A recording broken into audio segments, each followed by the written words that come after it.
Hello नमस्कार दोस्तों, स्वागत है आपका अपना चैनल शिक्षा दर्शन पर। प्यारे दोस्तों, आज सेशन में हम लोग देखेंगे प्लेटफॉर्म बुक से एनटीपीसी का प्रैक्टिस सेट। इसमें आज हम लोग प्रैक्टिस सेट नंबर 6 देखेंगे दोस्तों। हम लोग पिछले तीन वीडियो में देख लिए हैं 3 प्रैक्टिस सेट। आज हम लोग चौथा प्रैक्टिस सेट देखने जा रहे हैं। चलिए शुरू करते हैं बिना समय गवाए।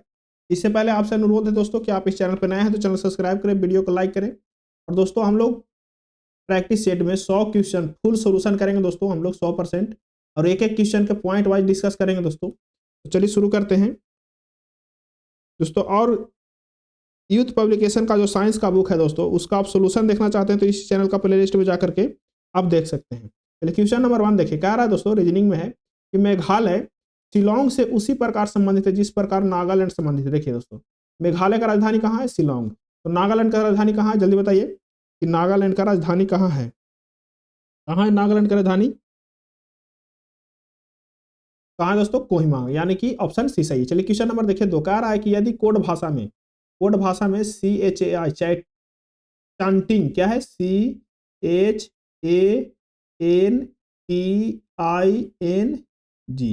तो क्या लिखा जाता है दोस्तों?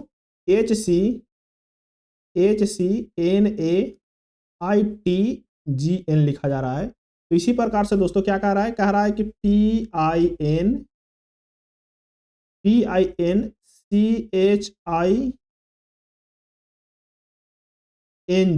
तो क्या लिखा जाएगा? देखिए दोस्तों, पहले इसका मेथड समझिए कि क्या इस मेथड पर इसको कोडेड किया है, किस मेथड पर किया है। देखिए दोस्तों, सी को यहां कर दिया, एच को यहां कर दिया है। अब देखिए, ए को यहां कर दिया है, एन को यहां कर दिया है, टी को यहां पर कर दिया है, आई को यहां पे कर दिया, एन को यहां पे, जी को यहां पे। इसी प्रकार दोस्तों हम लोग इसको भी करेंगे। पी को, आई को यहां करेंगे, पी को, आई को क्रॉस करेंगे, पी को भी करेंगे, सी को करेंगे, फिर उसके बाद एन को करेंगे। देखिए ऑप्शन इसका बी सही है दोस्तों। ऑप्शन इसका कौन सा सही है? ऑप्शन इसका बी सही है। चलिए क्वेश्चन नंबर देखिए 3। क्वेश्चन नंबर 3 कह रहा है कि निम्न संख्या श्रृंखला में अपनी अगली संख्या क्या होगी। देखिए पहले यहां से देखिए क्या हो, 315 से 317 हुआ +2, 317 से 322 हुआ +5, 322 से 329 हुआ +7, 329 से 340 हो गया यानी कि +11, 311, 340 से अब कितना होगा दोस्तों? तो 2 बढ़ रहा है, 5 बढ़ रहा है, 7 बढ़ रहा है, 11 बढ़ रहा है। अब क्या बढ़ाएंगे हम लोग? 13 बढ़ाएंगे। क्या बढ़ाएंगे? 13 बढ़ाएंगे। तो यह कितना हो जाएगा? 353 होगा। क्या होगा? 353 होगा। आभास संख्या जोड़ रहा है दोस्तों। क्या जोड़ रहा है? आभास संख्या को जोड़ रहा है। चलिए क्वेश्चन नंबर देखिए 4। क्वेश्चन नंबर 4 कह रहा है कि y 6 मीटर पश्चिम की ओर चला। y कहाँ चला? देखिए प्रारंभिक बिंदु यहाँ है, यहाँ से चला 6 मीटर पश्चिम की ओर। कहाँ चला? 6 मीटर पश्चिम की ओर चला। दाएं मुड़ा, कहाँ मुड़ गया? दाएं मुड़ गया। और कहाँ गया? कह रहा है कि 8 मीटर आगे गया, 8 मीटर आगे गया, दाएं मुड़ करके एक चला 6 मीटर, अब चला 8 मीटर। तो अपने शुरुआती बिंदु पर वापस जाने के लिए उसकी यात्रा करने की सबसे छोटी दूरी क्या है? यहाँ से जो अपने शुरुआती बिंदु पर जाने के लिए दोस्तों, यहाँ जाने के लिए, यहाँ से कहाँ जाने के लिए? यहाँ जाने के लिए सबसे छोटी दूरी कौन सा है? तो सबसे छोटी दूरी ये है, जिसको हम लोग डिस्प्लेसमेंट कहेंगे। क्या कहेंगे इसको? डिस्प्लेसमेंट कहेंगे। अच्छा, पाइथागोरस प्रमेय से आपको पता है दोस्तों, मान के चलिए कि राइट एंगल ट्रायंगल बन जाए एबीसी, तो आपको पता है कि AC बराबर क्या होता है? AC स्क्वायर बराबर √AB² AB² प्लस BC²। आपको पता है, तो पाइथागोरस प्रमेय से निकाल देंगे दोस्तों। ये क्या हो जाए? मान के चलिए कि AC² निकालना है हमको। क्या निकालना है? AC² क्या होता है? AB² plus BC²। देखिए AC² के 8 का स्क्वायर प्लस 6 का स्क्वायर कितना हो जाएगा? 64 और प्लस 36, दोनों मिला के 100 हो जाएगा दोस्तों। तो AC बराबर क्या हो जाएगा? √100 हो जाएगा। क्या हो जाएगा? √100 यानी कि 10, यानी कि 10 मीटर जो है सबसे कम दूरी है। चलिए क्वेश्चन नंबर देखिए। क्वेश्चन नंबर 5 का रहा है कि निम्नलिखित भेन आरेख में पिता, महिलाओं और डॉक्टरों से बीच संबंधित देखिए। देखिए दोस्तों, यहाँ पे क्या कर देंगे हम? यहाँ पे डॉक्टर कर देंगे। डॉक्टर के आगे हम क्या लगा देंगे? महिला भी हो सकती है डॉक्टर, और डॉक्टर पिता भी हो सकता है, यानी कि ऑप्शन डी सही है। चलिए क्वेश्चन नंबर देखिए। क्वेश्चन नंबर 6 का रहा है कि दी गई छवि बनाने के लिए न्यूनतम कितनी रेखाएं की जरूरत है। देखिए न्यूनतम रेखाएं कहने का मतलब है दोस्तों, इस कम से कम रेखा। देखिए एक रेखा तो ये जरूरत है यहाँ से यहाँ तक के, दूसरा रेखा ये जरूरत है यहाँ से यहाँ तक के, 2 गो, यहाँ से यहाँ 3 गो, ये देखिए 4 गो, देखिए 5 गो, फिर ये वाला 6 गो, ये वाला 7 गो, ये वाला 8 गो। अब देखिए यहाँ से यहाँ तक एक रेखा जरूरत है 9 गो, वो यहाँ से यहाँ तक 10 गो, एगो यहाँ से यहाँ 11 गो, एगो यहाँ से यहाँ 12 गो, एगो यहाँ से यहाँ 13 गो, एगो यहाँ से यहाँ 14 गो, एगो 15 गो, यानी कि 15 रेखा का मिनिमम जरूरत है। चलिए अगला क्वेश्चन देखिए। Question number 7। क्वेश्चन नंबर 7 कथन तर्क में कह रहा है कि एक क्या सरकारी स्कूल में दिया जाने वाला मध्य भोजन बंद करना चाहिए। अब 2 गो तर्क देता है, कहता है कि नहीं, यह वंचित बच्चों को कम से कम एक समय का भोजन प्रदान करता है। ठीक है, दूसरा कथन करता है कि हाँ यह स्कूल में जाने के लिए गलत प्रोत्साहन प्रदान करता है। ऑप्शन ए वाला जो है दोस्तों कथन जो है से मजबूत तर्क है, यानी कि ऑप्शन ए सही है कि बंद नहीं करना चाहिए। क्वेश्चन नंबर 8 देखिए, कह रहा है कि भारत की 2011 की जनगणना के अनुसार देश में ईसाई का जनसंख्या कितना था? तो 2.3% था ईसाई की जनसंख्या दोस्तों। अब आपको से पूछ दे कि हिंदू का जनसंख्या कितना था, आपको से पूछ दे मुस्लिम का जनसंख्या कितना था, मुस्लिम का जनसंख्या कितना था, आपको से पूछ दे ईसाई का पूछ दिया तो सिख का जनसंख्या कितना था। तो मुस्लिम हिंदू का जनसंख्या कितना था दोस्तों? तो 79.8% था। कितना था? 79.8% हिंदू का था। अच्छा मुस्लिम का कितना था? तो मुस्लिम का 14.2% मुस्लिम का था। आपसे पूछ दे सिख का कितना था? तो सिख के 1.7% सिख का था। चलिए हिंदू मुस्लिम सिख ईसाई हो गया। चलिए क्वेश्चन नंबर देखिए 9, कह रहा है कि सर्वाधिक उत्तरी दक्षिणी की लंबाई वाली सीमा वाला देश कौन सा है? देखिए उत्तरी दक्षिणी को हम लोग अक्षांश बोलते हैं दोस्तों। उत्तर दक्षिण यानी कि ऊपर नीचे इसको बोलते हैं, इसको क्या बोलते हैं हम लोग? अक्षांश बोलते हैं, ठीक है। और पूर्व पश्चिम को हम लोग देशांतर बोलते हैं। क्या बोलते हैं इसको? देशांतर बोलते हैं। तो उत्तर दक्षिण में सबसे लंबा देश जो है दोस्तों चिली है। कौन सा है? चिली है। लेकिन पूरा पश्चिम में दोस्तों, पूरा पश्चिम में जो सबसे लंबा है देशांतर में वो है रसिया है दोस्तों। क्या है? रसिया। रूस है। कौन है? रूस है। उसको सोवियत संघ भी कहते हैं, रूस है, ठीक है। रसिया। देखिए आप कहते हैं इसको कि चिली में कितना दूरी कितना लंबाई है? तो 2647 मील है दोस्तों। 2647 मील उत्तर दक्षिण में लंबा है, इसीलिए उत्तरी दक्षिण में लंबाई वाली सीमा वाला देश कौन सा है? तो चिली है। ऑप्शन बी सही है। कौन है? तो चिली है। देखिए चिली में एक बहुत बड़ा मरुस्थल है दोस्तों, वो कौन सा है? आटाकामा मरुस्थल। कहाँ है? चिली में है। कौन सा मरुस्थल? आटाकामा मरुस्थल। कौन सा? आटाकामा मरुस्थल। आटाकामा मरुस्थल क्या है? आटाकामा मरुस्थल उत्तरी चिली में स्थित है। कहाँ स्थित है? उत्तरी चिली में। आटाकामा मरुस्थल कहाँ स्थित है? उत्तरी चिली में स्थित। चलिए क्वेश्चन नंबर देखिए 10। क्वेश्चन नंबर 10 आपसे कह रहा है, क्वेश्चन नंबर 10 आपसे कह रहा है दोस्तों, क्या कह रहा है? क्वेश्चन नंबर 10 कह रहा है कि कौन सुमेलित नहीं है? 16 अक्टूबर को विश्व खाद्य दिवस मनाया जाता है, 9 अक्टूबर को विश्व डाक दिवस मनाया जाता है, 8 अक्टूबर को भारतीय युवा दिवस मनाया जाता है। बहुत बढ़िया।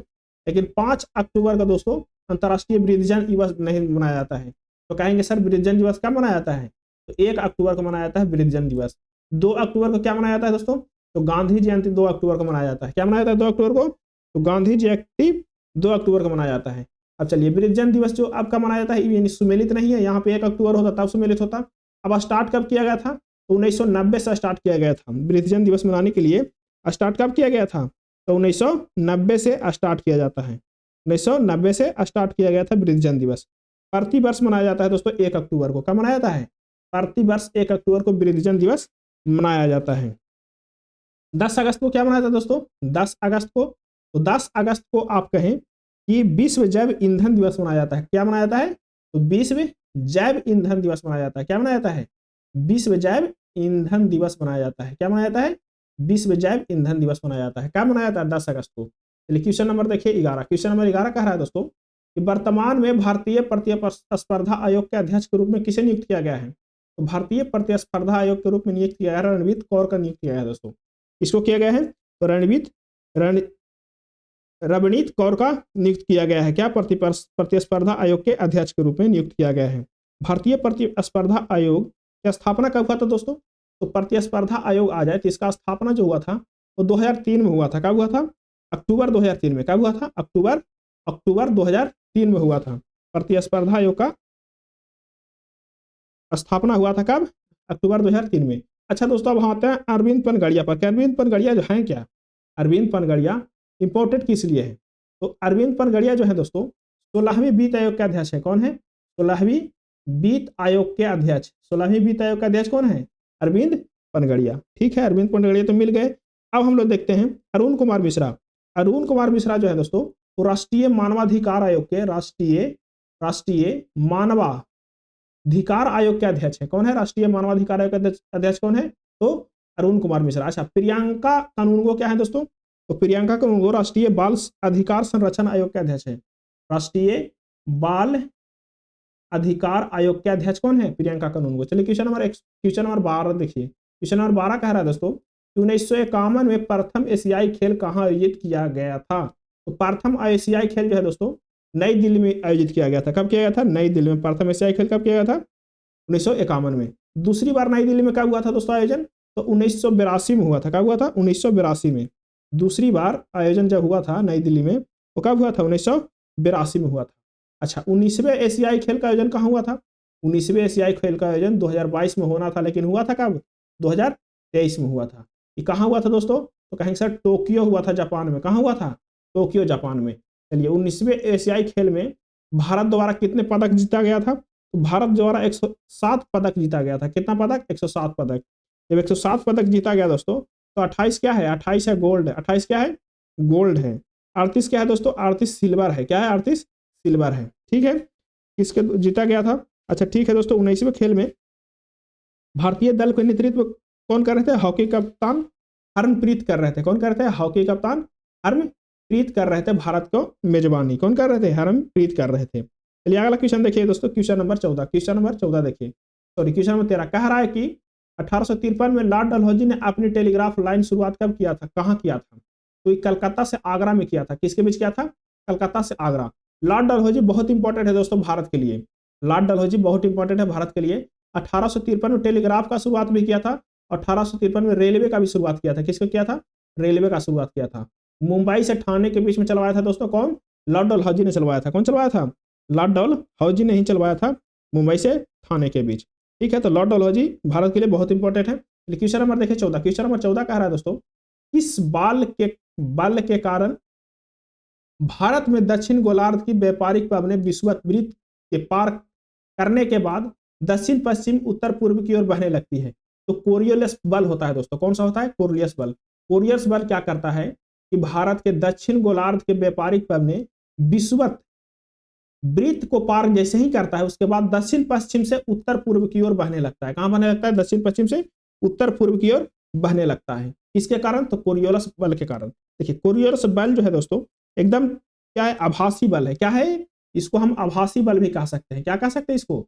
आभासी बल कह सकते हैं। क्या कह सकते हैं इसको? आभासी बल। कोरियोलिस बल को क्या कह सकते हैं? आभासी बल, जो पृथ्वी के घूर्णन से उत्पन्न होता है। क्या से उत्पन्न होता है? तो कहेंगे सर पृथ्वी के घूर्णन से उत्पन्न होता है। किससे उत्पन्न होता है? घूर्णन से उत्पन्न होता है। इसलिए कोरियोलिस बल के बारे में थोड़ा सा हम लोग एक इंपॉर्टेंट टॉपिक के बारे में चर्चा कर लेते हैं इससे रिलेटेड, कि कोरियोलिस बल होता कहां पे ज्यादा है। तो कोरियोलिस फोर्स जो है जो दोस्तों, वो सबसे ज्यादा मैक्सिमम कहां पे होगा? कोरियोलिस फोर्स सबसे ज्यादा मैक्सिमम कहां पे होगा? मैक्सिमम कहां पे होगा? मिनिमम कहां पे होगा दोस्तों? तो जो पोल है दोस्तों, पोल को क्या कहते हैं हम लोग? ध्रुव कहते हैं। क्या कहते हैं? ध्रुव। ध्रुव पे दोस्तों कोरियोलिस फोर्स मैक्सिमम होता है। क्या होता है? मैक्सिमम होता है। कहां पे होता है? ध्रुव पे मैक्सिमम होता है। एक होता है दोस्तों भूमध्य रेखा। क्या होता है? भूमध्य रेखा। तो भूमध्य रेखा पर जो है दोस्तों कोरियोलिस फोर्स मिनिमम होता है। क्या होता है? मिनिमम होता है। लेकिन एक जगह दोस्तों क्या होता है, केंद्र पर क्या होता है कि कहां पे दोस्तों? कोरियोलिस फोर्स विषुवत रेखा पर। कहां पे? विषुवत रेखा पर। विषुवत रेखा पर क्या होता है दोस्तों? शून्य होता है। क्या होता है विषुवत रेखा पर? कोरियोलिस फोर्स शून्य होता है विषुवत रेखा पर। विषुवत रेखा पर क्या होगा? कोरियोलिस फोर्स तो शून्य होगा। विषुवत रेखा पर क्या होगा? कोरियोलिस फोर्स शून्य होता है। चलिए अगला क्वेश्चन देखिए, क्वेश्चन नंबर 15। क्वेश्चन नंबर 15 दोस्तों थोड़ा सा इंपॉर्टेंट है, मैथ का क्वेश्चन है, थोड़ा सा हम लोग अच्छा से समझेंगे। कह रहा है कि 200 लीटर है। क्या कह रहा है? 200 लीटर का मिश्रण है। टोटल कितना का मिश्रण है? तो कहेंगे सर 200 लीटर का मिश्रण है टोटल। उसमें कितना परसेंट पानी है दोस्तों? तो 15% पानी है सर, तथा शेष दूध है। दूध की कितनी और मात्रा डाली जाए ताकि परिणामी मिश्रण कितना हो जाए? 87.8% दूध हो जाए। देखिए कह रहा है कि कितना और मिला दिया जाए। टोटल हमारे पास 200 लीटर है। कितना लीटर है? 200 लीटर है। इसमें से 15% पानी है, तो 15% क्या है? पानी है। ठीक है, तो कितना परसेंट दूध होगा दोस्तों? तो 85% दूध होगा। क्या होगा? 85% दूध होगा। चलिए हम लोग पानी की मात्रा में तो कोई चेंज कर नहीं रहे हैं। पानी तो जैसे ही 30% है, पानी कितना है दोस्तों? पानी जैसे ही 15% है, अब जो अभी पानी का मात्रा रहेगा 1 लीटर, वही तो पानी का मात्रा सब एनी टाइम रहेगा। तो देखिए अभी कितना है पानी का मात्रा? तो 200 गुने 15%। कितना? 200 गुने 15%, यही पानी का मात्रा है, यही ना रहेगा। अब देखिए हम इसको में क्या कर रहे हैं? दूध 200 में और दूध मिला रहे हैं। क्यों मिला रहे हैं? क्योंकि हमको परसेंटेज बढ़ाना है दूध का। तो मान के चलिए कि 1 लीटर और मिलाएंगे, 1 लीटर और मिलाएंगे, तो पानी का मात्रा तो चेंज नहीं कर रहे हैं हम, पानी का मात्रा चेंज नहीं कर रहे हैं। तो जैसे ही 1 लीटर और मिलाएंगे दोस्तों, तो दूध का मात्रा कितना हो जाएगा? तो दूध का मात्रा हो जाएगा 87.5%। कितना हो जाएगा? 87.5%। ठीक है, तो पानी कितना रहेगा, तो पानी रहेगा 100 माइनस 87.5%। इतना ही पानी न रहेगा, पानी इधर जितना रहेगा उतना ही इधर में रहेगा। तो 100 में से कितना परसेंट पानी रहेगा, तो 100 में से 87.5% घटा देंगे उतना पानी रहेगा। तो इधर कितना हो गया दोस्तों, इधर हम सोल्व करेंगे इसको तो कितना हो जाएगा, तो 200 परसेंटेज जैसे ही हटाएंगे तो क्या होगा, बट्टा में 100 हो जाएगा। क्या होगा बट्टा में, 100 होगा बट्टा में। ठीक है, अच्छा 200 plus x, 200 plus x, 200 plus x. अच्छा इसको में से घटाइए तो कितना बचेगा, 12.5% बचेगा। कितना परसेंट, 12.5%। परसेंटेज हटाए तो बट्टा में क्या हो गया, 100। इस 100 से ई 100 कैंसिल हो गया। इसको जब काटिएगा दोस्तों, इसको काटिएगा आप तो कै बार में कट जाएगा, 8 बार में कट जाएगा। कितना बार में, वहां 8 बार में कटेगा, 8 बार में कट जाएगा। जैसे ही आप काटिएगा दोस्तों 2 जीरो से 2 जीरो तो हो जाएगा यहाँ पे 8 बार में कट गया। कितना बार में कट गया, 8 बार में कट गया। तो 15 गुने 8 कितना बार में कट गया, 8 बार में कट गया। 2 गुने 15 गुने 8 बराबर क्या हो जाएगा, ये यहाँ पे चला जाएगा, गुना में चला जाएगा, हो जाएगा 200 प्लस एक्स। क्या हो जाएगा, 200 प्लस एक्स हो जाएगा। अच्छा इसको गुना कीजिए, 240, 240 बराबर 200 प्लस एक्स। एक्स से ना हम मिला रहे थे, एक्स से ना दूध मिला रहे थे इसमें, तो एक्स बराबर क्या आ जाएगा, 40 लीटर। एक्स बराबर क्या आ गया, 40 लीटर दूध जो है से मिलाएंगे तो दूध का मात्रा क्या हो जाएगा, 87.5%। कितना हो जाएगा, 87.5%। टोटल मात्रा कितना हो जाएगा, टोटल क्वांटिटी कहेंगे तो कितना होगा, तो टोटल हो जाएगा 240 लीटर। टोटल कितना हो जाएगा, 240 लीटर।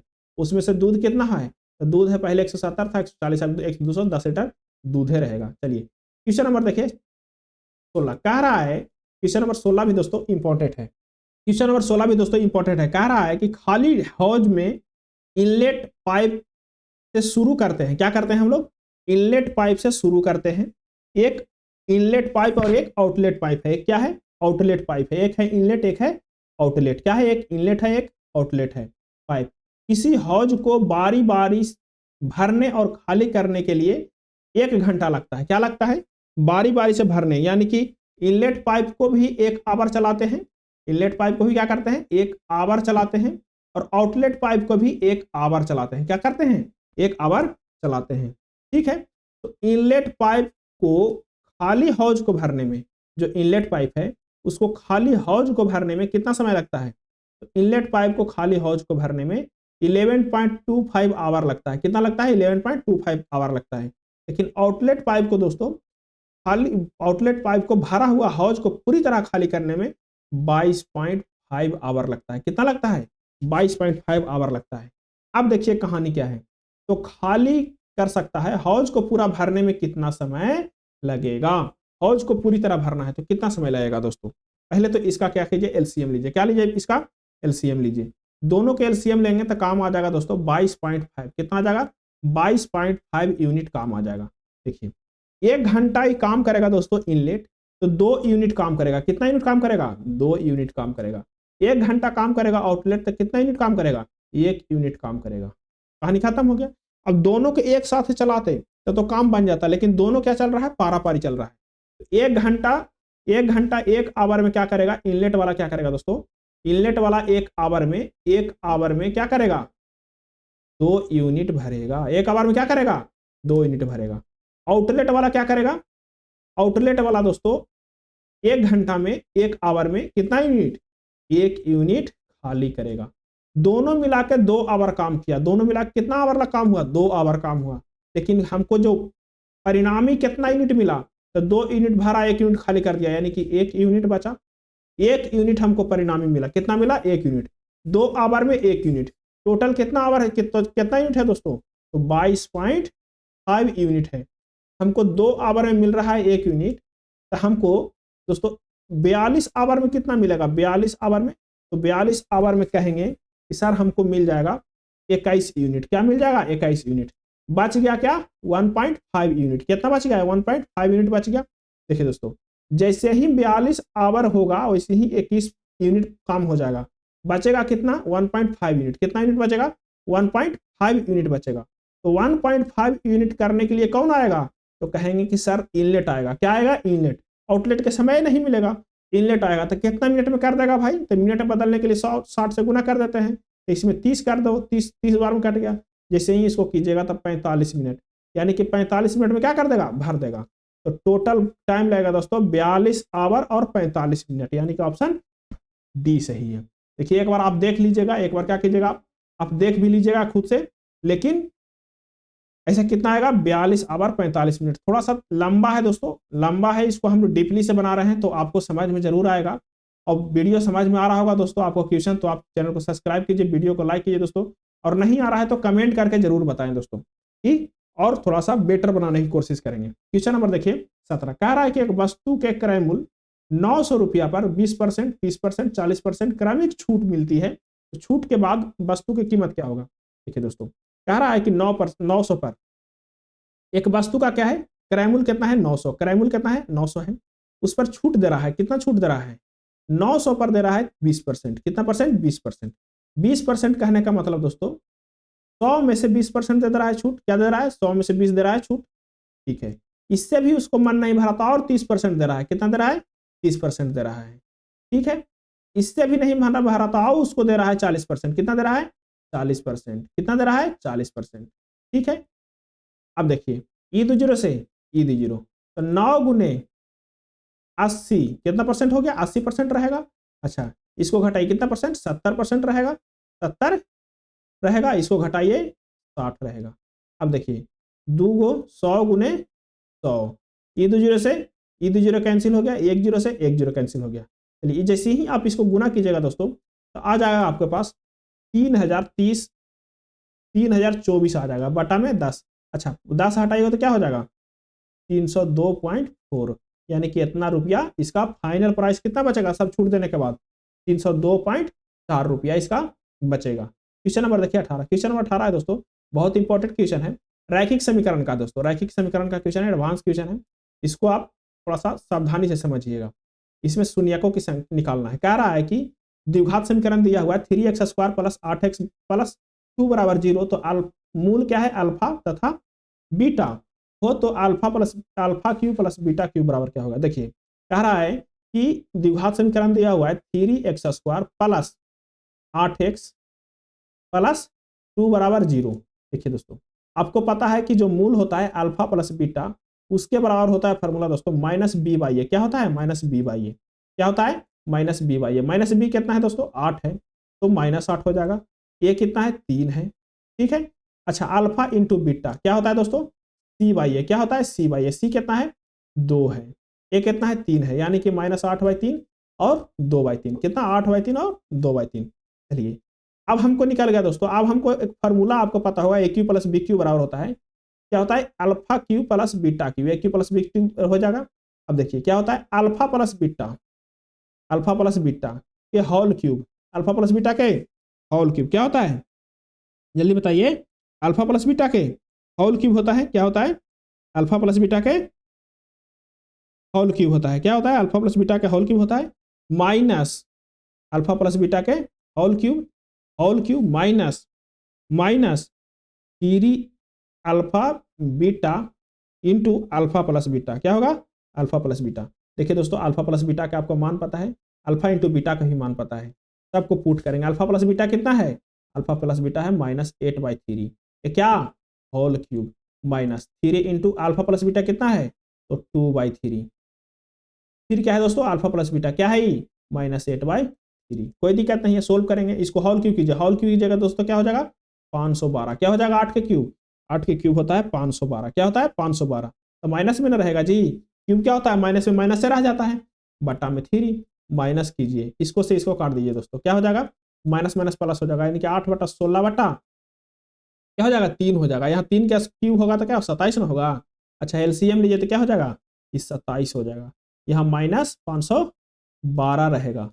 अच्छा ठीक है -512 रहेगा, तो यहाँ पे क्या होगा दोस्तों माइनस माइनस क्या होगा ये प्लस हो जाएगा, इससे माइनस होगा तो यहाँ पे प्लस मल्टीप्लाई कीजिए, कितना हो जाएगा 144 हो जाएगा, कितना हो जाएगा 144, यानी कि कुल मिला के दोस्तों -368/27, यानी कि ऑप्शन सी सही है। चलिए क्वेश्चन नंबर देखिए, क्वेश्चन नंबर देखिए 19, क्वेश्चन नंबर 19 देखिए दोस्तों, क्वेश्चन नंबर 19 देखिए, क्वेश्चन नंबर 19 देखिए, क्वेश्चन नंबर 19 देखिए, 9 के क्यूब है क्वेश्चन नंबर 19 क्या कह रहा है दोस्तों, 9 के क्यूब प्लस 9 के 4, 9 के पावर 4, 9 के पावर 5, 9 के पावर 6, 9 के पावर 7। देखिए दोस्तों, इसमें जो छोटा पावर होता है ना उसको कॉमन लेते हैं। क्या लेते हैं, उसको कॉमन लेते हैं। यहाँ देखिए 9 के क्यूब ऊपर में कॉमन ले लिए तो क्या बचेगा दोस्तों, इसमें सिर्फ और सिर्फ क्या बचेगा, 9 बचेगा। इसमें क्या बचेगा, 1 बचेगा। इसमें क्या बचेगा, 9 के पावर 2 बचेगा। इसी प्रकार से जैसे 9 के पावर क्यूब लिए कॉमन तो 1 बचा, 1 प्लस फिर 9, फिर प्लस 9 के पावर 2, फिर क्या होगा दोस्तों, फिर 9 के पावर जैसे ही 2 होगा फिर यहाँ पे क्या होगा 9 के पावर 3 हो जाएगा। फिर क्या होगा 9 के पावर 4 हो जाएगा। क्या होगा 9 के पावर 4 होगा। ठीक है। अच्छा बटा में क्या है, बटा में भी वही है। अच्छा ठीक है, यहाँ 9 के पावर 1 ले लेते हैं कॉमन। उसके बाद क्या बचेगा, 1 बचेगा, फिर 9 बचेगा, फिर 9 के पावर 2 बचेगा, फिर 9 के पावर 3 बचेगा और फिर 9 के पावर 4 बचेगा। इस सब का पावर कितना है, इस सब के पावर है 1/2। अच्छा देखिए ये दोनों सेम हो गया कि ना, कट गया तो क्या बचा 9 के पावर 3 बटा 9 का पावर क्या 1/2। अच्छा इससे ही कट गया तो कितना हो जाएगा 9 के पावर 2 बटा 2 के पावर 1/2। जैसे ही होगा दोस्तों 9 बच गया, 9 क्या हो गया, आंसर हो गया ऑप्शन बी सही है। 19 के क्या है आंसर, बी सही है। चलिए क्वेश्चन नंबर देखिए 20। क्वेश्चन नंबर 20 थोड़ा सा दोस्तों आपको सोचना है, थोड़ा सा आपको सोच के बनाना है कि क्या रहा है। देखिए कह रहा है दोस्तों कि 11 सेंटीमीटर लंबे और 8 सेंटीमीटर चौड़े एक आयत के अंदर बनने वाला वृत्त, एक आयत बनाइए। आप क्या बनाइए, एक आयत बनाइए। देखिए एक आयत बनाइए 9 सेंटीमीटर 10 सेंटीमीटर लंबा बनाइए और 8 सेंटीमीटर चौड़ा बनाइए। 10 सेंटीमीटर लंबा और 8 सेंटीमीटर चौड़ा बनाइए। देखिए जैसे ही किसका है दोस्तों 10 सेंटीमीटर है, ये क्या है 8 सेंटीमीटर है। जैसे ही आप वृत्त बनाएंगे दोस्तों तो ये जो वृत्त है इसका व्यास क्या रहेगा, मैक्सिमम व्यास क्या रहेगा 8 सेंटीमीटर। क्या रहेगा 8 सेंटीमीटर। आर क्या हो जाएगा दोस्तों, आर हो जाएगा 3 से 4 सेंटीमीटर। यहाँ से यहाँ तक क्या होगा 4 सेंटीमीटर। आर आपको निकल गया 4 सेंटीमीटर। अब कह रहा है कि इतना चौड़ आयत के अंदर बने वृत्त का क्षेत्रफल निकालिए। तो इस वृत्त का क्षेत्रफल नहीं निकालिएगा, क्षेत्रफल क्या होता है pi r square, pi r square होता है। क्या होता है वृत्त का क्षेत्रफल, पाई आर स्क्वायर होता है। अच्छा सब पाइये में दिले हैं तो कोई दिक्कत नहीं, खाली पाई को ऐसे ही छोड़ दीजिए, आर को रखिए, आर का स्क्वायर कीजिए, क्या हो जाएगा पाई 16 पाई हो जाएगा आंसर सेंटीमीटर स्क्वायर। ऑप्शन कौन सा सही होगा, ऑप्शन ए सही होगा। क्वेश्चन नंबर देखिए 21। क्वेश्चन नंबर 21 देखिए दोस्तों, क्वेश्चन नंबर 21 देखिए। क्वेश्चन नंबर 21 आपको क्या कहता है, क्वेश्चन नंबर 21 आपको क्या कहता है, त्रिभुज एबीसी तथा त्रिभुज डीबीसी का आधार बीसी है। दोनों का आधार क्या है दोस्तों, बीसी है। दोनों का आधार क्या है, बीसी है। त्रिभुज एबीसी और त्रिभुज डीबीसी का भी दोनों का आधार क्या है, त्रिभुज, दोनों का आधार जो है से बीसी है। दोनों का आधार क्या है, बीसी है।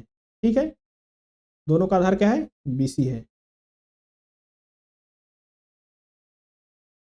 देखिए त्रिभुज एबीसी भी हो गया, त्रिभुज डीबीसी भी हो गया। क्या हो गया, त्रिभुज एबीसी भी और त्रिभुज डीबीसी भी हो गया।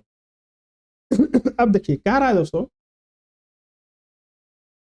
तथा बीसी के विपरीत दिशाओं में दोनों त्रिभुज है। बीसी के विपरीत दिशाओं में, देखिए बीसी के विपरीत दिशाओं में दो त्रिभुज है ना, यदि ओ विकर्ण एडी तथा बीसी का प्रतिच्छेद करता है, जो ओ जो है ओ विकर्ण एडी तथा एसी को क्या करता है, प्रतिच्छेद करता है। विकर्ण एडी तथा एसी का प्रतिच्छेद करता है ओ, तो त्रिभुज एबीसी का क्षेत्रफल और त्रिभुज डीबीसी का क्षेत्रफल ज्ञात कीजिए। त्रिभुज ई वाला और त्रिभुज ई वाला का क्षेत्रफल निकालना है। कैसे निकालेंगे, त्रिभुज एबीसी और त्रिभुज डीबीसी का क्षेत्रफल। अब देखिए ऊपर वाला जो त्रिभुज है दोस्तों, ऊपर वाला त्रिभुज, इसका क्षेत्रफल निकालना है। क्या निकालना है, इसका क्षेत्रफल। आपको पता है कि त्रिभुज का क्षेत्रफल क्या होता है, त्रिभुज एबीसी, त्रिभुज एबीसी का क्षेत्रफल, त्रिभुज एबीसी का क्षेत्रफल आपको पता है कि हाफ गुने आधार गुने ऊंचाई होता है। क्या होता है, हाफ गुने आधार गुने ऊंचाई होता है। इसी प्रकार से त्रिभुज डीबीसी का भी होगा, डीबीसी का भी क्षेत्रफल होगा, हाफ गुने आधार गुने ऊंचाई होगा। ठीक है। अच्छा ऊंचाई कैसे निकालेंगे, ऊंचाई हम यहाँ से निकालेंगे, ऊंचाई हम ऐसे निकालेंगे कि इसको हम मान लीजिए कि एम मान लिए, इसका ऊंचाई कैसे निकालेंगे, इसको हम मान लीजिए कि एन मान लिए। क्या मान लिए, एन मान लिए। ठीक है, यहाँ पे हो जाएगा हाफ। आधार क्या है, आधार तो आपको पता है दोनों का बीसी है। बीसी ऊंचाई कितना हो जाएगा, एक का एम हो जाएगा और दूसरा में क्या हो जाएगा बटा। तो आधार क्या है, बीसी है। और इसका क्या हो जाएगा दोस्तों, dn हो जाएगा। तो क्षेत्रफल आएगा am बटा dn, क्या हो जाएगा am बटा dn। देखिए दोस्तों am बटा dn को हम क्या लिख सकते हैं, am बटा dn को हम क्या लिख सकते हैं, इसको हम लिख सकते हैं दोस्तों, इसको हम लिख सकते हैं ao बटा do, क्या लिख सकते हैं, ao बटा do लिख सकते हैं, यानी कि ऑप्शन कौन सा सही है, तो इसका बी सही है। चलिए अगला क्वेश्चन देखिए, क्वेश्चन नंबर 22। क्वेश्चन नंबर 22 जो है दोस्तों कह रहा है कि यदि बिंदुओं ए का मान दिया हुआ है, बिंदु जैसे दोस्तों एक त्रिभुज बनाते हैं, क्या बनाएंगे, एक त्रिभुज बनाएंगे, एक त्रिभुज बनाएंगे, एक त्रिभुज है, इसका 3 को पॉइंट दिया हुआ है, एक ए वाला पॉइंट क्या है, ए बी दिया हुआ है, दूसरा पॉइंट क्या दिया हुआ है, बी सी दिया हुआ है, और तीसरा क्या दिया हुआ है, सी कॉमन ए दिया हुआ है। हो गया ए, ये हो गया, ये हो गया सी, ये हो गया बी। अब क्या कह रहा है कि इससे बने त्रिभुज का केंद्रक, क्या केंद्रक, मूल बिंदु हो, तो केंद्रक क्या हो, मूल बिंदु हो, यानी कि 0 0 हो, केंद्रक जो है से क्या हो, 0 0 हो। तो बताइए कि a cube plus b cube plus c cube बराबर क्या होगा। देखिए दोस्तों जैसे ही केंद्रक 0 0 होता है तो क्या होता है, हम ए एक्स वाला जोड़ेंगे, एक्स वाला सब जोड़ेंगे, एक्स वाला क्या जोड़ेंगे, ए, इसमें क्या हो गया एक्स वाला, बी, इसमें क्या है एक्स वाला, सी, एक्स ए प्लस बी प्लस सी बटा इसके बराबर क्या हो गया, 0 हो गया। अच्छा ठीक है, वाई वाला क्या है, वाई वाला भी क्या है, वाई वाला बी है, क्या है, बी है, इसमें क्या है, सी है, इसमें क्या है, ए है, क्या हो गया दोस्तों, 3 बराबर 0, यानी कि a plus b plus c बराबर क्या, 0 आ गया। क्या आ गया, a plus b plus c बराबर 0 आ गया।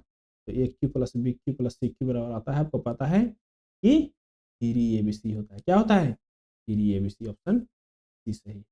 क्वेश्चन नंबर देखिए 23। क्वेश्चन नंबर 23 का रहा है कि लाइट पेन निम्न में से क्या है। तो लाइट पेन एक ऐसा पेन है दोस्तों, क्या है light pen, optical input pen है, क्या है, ऑप्टिकल इनपुट पेन। इसको हम लोग उपयोग करते हैं पॉइंट के रूप में, पॉइंट पेन के रूप में उपयोग करते हैं। इसको किस में उपयोग करते हैं, पॉइंट पेन के रूप में उपयोग करते हैं लाइट पेन को। क्वेश्चन नंबर देखिए 24। क्वेश्चन नंबर 24 कह रहा है दोस्तों, विच डिवाइस के रूप में माइक्रो प्रोसेसर किस पीढ़ी का कंप्यूटर के लिए है। तो चतुर्थ पीढ़ी के लिए दोस्तों, किस पीढ़ी के, चतुर्थ पीढ़ी के, कौन सा पीढ़ी, चतुर्थ पीढ़ी। ऑप्शन इसका डी सही है। चलिए क्वेश्चन नंबर देखिए 25 कह रहा है कि निम्न सुपर कंप्यूटर एवं निर्माणकर्ता संस्था कौन सा सुमिलित नहीं है। परम अनंत आईआईटी गांधीनगर सही है, परम गंगा आईआईटी गुवाहाटी, परम गंगा आईआईटी गुवाहाटी नहीं है दोस्तों, परम गंगा जो है से कहाँ है, आईआईटी गुवाहाटी नहीं होकर के परम गंगा आईआईटी रुड़की है, कहाँ है, इसको आईआईटी रुड़की से बना गया है, कहाँ से बनाया गया है, रुड़की से। तो यानी कि ऑप्शन बी सही है, ये सुमिलित नहीं है। परम प्रवेग सही बात है, आईआईटी बेंगलोर। परम सिद्धि एआई कहाँ है, सीडेक पुणे से। चलिए क्वेश्चन नंबर देखिए 26। क्वेश्चन नंबर 26 का रहा है दोस्तों, दी गई श्रेणी के शब्द के लुप्त दिए गए विकल्प को उचित तरह सुनिए। देखिए दोस्तों जो है रीजनिंग का कोई माँ बाप नहीं है, रीजनिंग का आपको पता है कोई माँ बाप नहीं है। देखिए रीजनिंग का दोस्तों इसको क्या है, इसको वर्ड मीनिंग गिना है, 1 2 3 4 5 6 7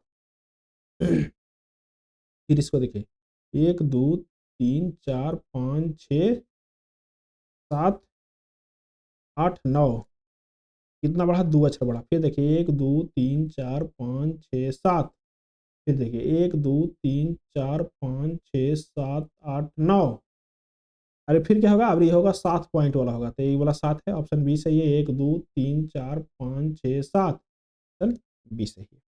क्वेश्चन नंबर देखिए 27। क्वेश्चन 27 का है, उस आकृति को चयन करें जो दूसरे से भिन्न है। दूसरे से भिन्न कौन है दोस्तों, इसमें देखिए 2 छोटा 2 बड़ा का है, सब में तो एगो है, यानी जो डी वाला आकृति है भिन्न है। क्वेश्चन नंबर देखिए 28। क्वेश्चन नंबर 28 का है दोस्तों, निम्नलिखित श्रृंखला में से प्रश्न चिन्ह के स्थान पर कौन सी संख्या आएगी। प्रश्न चिन्ह के स्थान पर कौन सी संख्या, 116 से 128 हो गया, 116 से 128 हुआ भाई साहब, तो कितना बढ़ा, तो सर 12 बढ़ा, कितना बढ़ा, प्लस में 12 हुआ। ठीक है 128 से 140 हुआ, कितना बढ़ा, 18 बढ़ा सर, कितना बढ़ा, 18 बढ़ा। तो 46 से 170 कितना बढ़ा, 24 हो गया। अच्छा ये 170 से 200 कितना हो गया दोस्तों, 30 बढ़ा। फिर 36 बढ़ा देंगे, क्या बढ़ा देंगे, 36 बढ़ा देंगे, ऑप्शन ए सही है। चलिए क्वेश्चन नंबर देखिए, क्वेश्चन नंबर 29। क्वेश्चन नंबर 29 कह रहा है दोस्तों, सभी गायक जो है, सभी गायक क्या है, नर्तक, क्या है दोस्तों, नर्तक है, सभी गायक नर्तक है। ठीक है, कोई नर्तक प्लम्बर नहीं है, कोई नर्तक जो है से प्लम्बर नहीं है, प्लम्बर नहीं। अच्छा, चलिए निष्कर्ष में कह रहा है कोई प्लम्बर गायक नहीं है, सही बात है, कोई प्लम्बर गायक नहीं है। कुछ गायक प्लम्बर है, देखिए तो गायक और प्लम्बर में रिलेशन बन रहा है, नहीं बन रहा है, नहीं, गलत बात है। कुछ नर्तक गायक है, सही बात है, कुछ नर्तक गायक है, यानी कि 1 और 3 जो निष्कर्ष सही होगा वही सही होगा, ऑप्शन डी सही है। 1 और 3 अनुसरण करता है, ऑप्शन डी सही है। चलिए क्वेश्चन नंबर देखिए, क्वेश्चन नंबर 30 देखिए, क्वेश्चन नंबर 30, क्वेश्चन नंबर 30 में कह रहा है दोस्तों, दिए गए पैटर्न को ध्यानपूर्वक समझें और बताएं कि इसके जगह पर कौन सा होगा। देखिए कितना हो रहा है, 350 से 56 हो जा रहा है, कैसे हो रहा है भाई, 350 से 56, 350 में 350 में 350 में 50 से भाग दीजिए, 1 0 से 1 0, 7 5 35, कितना बार में कट गया दोस्तों, 7 बार में कट गया, कितना बार में, 7 बार में। 7 में 8 से गुना कीजिए, कितना हो जाएगा, 7 8 56, इसको काटिए, 48 को 192 से 48 से काटिए, कितना से, 48 से काटिए, तो 8 चौके 32, हाथ में, ठीक है। जैसे ही एक में 8 से गुना कीजिए हो जाएगा। अच्छा, इसको इतना कितना से काटिए कि इसको 40 हो जाए 8 से गुना करने पर, यहाँ पे 150 रहेगा तो 5 बार में कटेगा तो 8 5 40 हो जाएगा, ऑप्शन ये सही है 30 के। चलिए अगला क्वेश्चन देखिए, क्वेश्चन नंबर 31, क्वेश्चन नंबर 31 कह रहा है दोस्तों, क्रिएशन को ऐसे लिखा जाता है, देखिए सब जितना भी वर्ड है इसमें भी है, समझिए कि उल्टा पुल्टा किया गया है, जैसे CREATION को क्या लिखा गया है, RCAEITNO, तो क्या लिखा जाएगा इसको, देखिए इसको में भी क्या किया है, उल्टा किया है, यहाँ के यहाँ कर दिया है, यहाँ के यहाँ कर दिया है, यहाँ के यहाँ कर दिया है, यहाँ के यहाँ कर दिया है, यहाँ के यहाँ, यहाँ के यहाँ, इसे किया है तो इसको भी कर देना है, तो ई कर देना है, ई के एस, क्यू के क्यू, ऐसे करके ऑप्शन कौन सा सही होगा, जल्दी बताइए।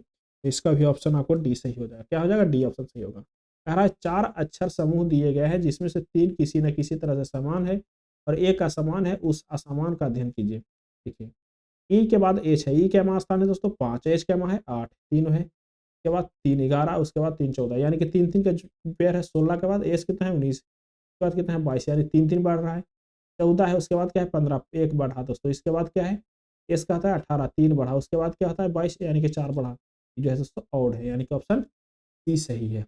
क्वेश्चन नंबर देखिए 33 कह रहा है कि एक एमपी इस सीट को रिक्त घोषित किया जा सकता है यदि सदन में वह लगातार 2 माह तक पहुंचता नहीं है दोस्तों, 60 दिन नहीं पहुंचेगा ना, उसको अनुपस्थिति कर देंगे, क्या कर देता है, अनुपस्थिति कर देता है।